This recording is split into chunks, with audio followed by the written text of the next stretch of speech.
Hello everyone, welcome back to my channel Literature and Literature. Thank you so much for watching, and today I'll be talking about William Langland. um you know Before I go into, I'm not going to go into his life and what he was like, what he was writing for. We are going to derive all this from one work that we'll be discussing, which is Piers the Plowman.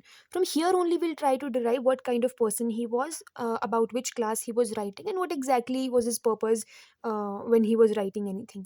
Okay, so let's start. Piers Plowman, or William's vision of Piers Plowman.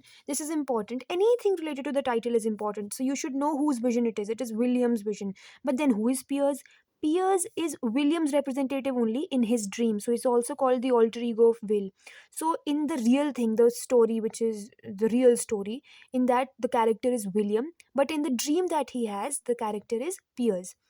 This is alliterative verse. This does not need explanation. I told you that in Old English times or Anglo-Normans, alliterative verse was there. Of course, the Normans introduced the proper meter, but of course, it will take time for people to adopt it and write in it well. Okay, this is divided into passus. This is the first line. Literally, it's written in Wikipedia, so I just included it here. It is important, and because it is written, it's the first thing that's written there, almost first second thing. Then I told you about the vision of Piers Plowman. So, the examiner would know the subtitle also. So, he would be interested in knowing that if you have thought about what the vision is about, or something regarding the vision.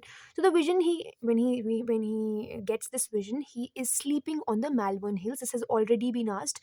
I don't think they'll ask you again, but you should know whatever has been asked, because everybody will know it. And if by chance it's a question, they'll do it right.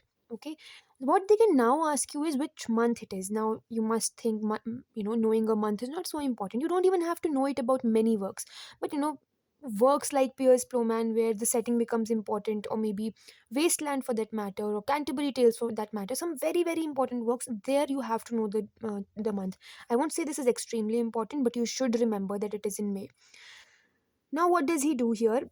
William Langland is saying that, okay, the church is holy, but the friar is hypocrite. So, what is he trying to suggest? That the institution is okay, the institution is right, but it's the people who have corrupted it. The friar who's sitting there is a hypocrite, right? So, now what's the story? Now, there are these seven deadly sins. um, Forgive me for this is nothing. These are seven deadly sins, and they approach Piers so that Piers could lead them to truth.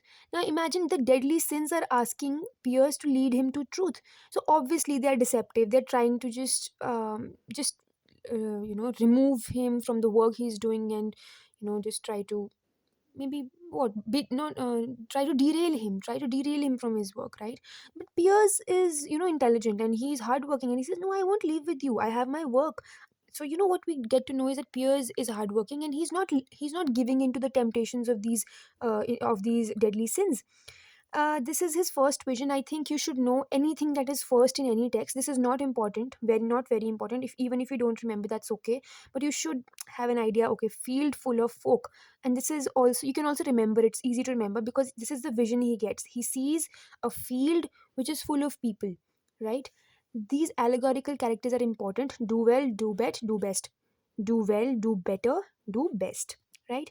So also this talks about obviously the hardship of peasants, and the materialism and the dictatorial outlook of the upper class, right? Because the peasants were oppressed. And now think of it in the context of what I've told you about the historical background. I told you that this time was a time when peasants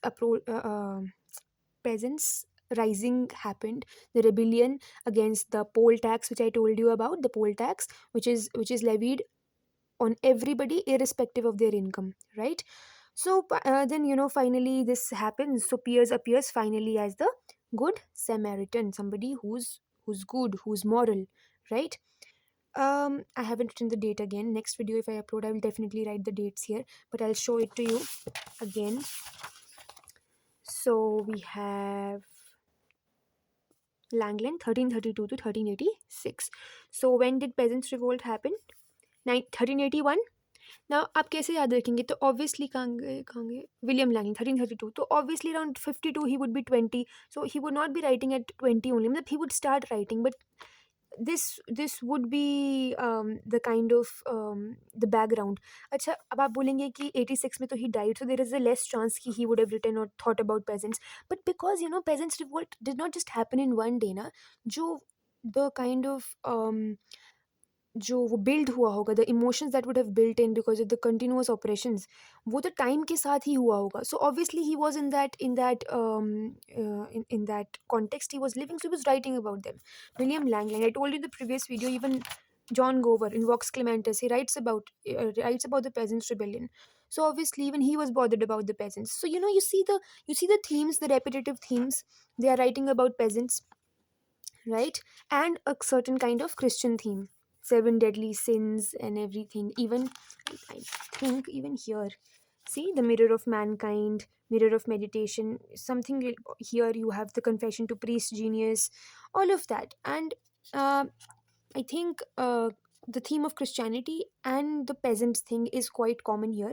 So that is something you have to remember. This is not exact. This is not like very clear, but एक general idea रख लो ना कि ऐसा जैसा लिख रहे थे इस टाइम पे.